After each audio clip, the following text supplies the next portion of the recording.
کیا خیال ہے؟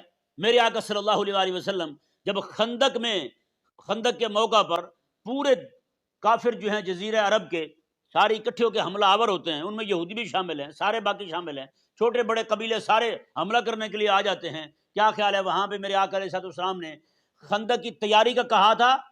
خندق کی تیاری کے لیے حضور نے خطبہ دیا تھا، یا پھر میرے آقا صلی اللہ علیہ وسلم نے وہاں پہ مسجد اقصیٰ کے فضائل سنائے تھے؟ خندق کی تیاری کا فرمایا نا۔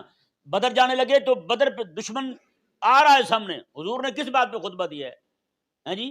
اسی بات پہ خطبہ دیا میرے آقا علیہ السلام نے، اسی کی اہمیت اجاگر کرنے کے لیے خطبہ دیا ہے، صحابہ کرام علیہ رضوان کی رائے لی ہے حضور نے جی۔ تبوک کا مسئلہ ہوا، تبوک میں جناب دشمن جو ہے وہ حملہ کرنے کے لیے تیاری پکڑ رہا ہے ہرقل، آقا صلی اللہ علیہ وسلم نے وہاں پہ خطبہ جو دیا تھا وہ کس چیز کا خطبہ دیا تھا بتائیں؟ جہاد کا خطبہ دیا تھا حضور نے۔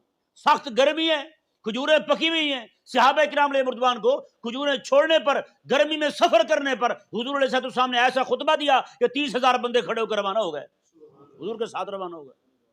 30,000 بندے حضور کے ساتھ روانہ ہوئے تھے، اور وہ بھی وہ لوگ جن کے پاس سواری نہیں ہے، چلنے کو کھانے پینے کو کچھ نہیں ہے، وہ بیچارے روتے ہوئے واپس جا رہے ہیں۔ اللہ تبارک و تعالی نے ان کو روتے ہوئے جو جا رہے ہیں نا، اللہ تعالی نے ان کا روتے ہوئے جانا بھی اپنے قرآن میں بیان کر دیا۔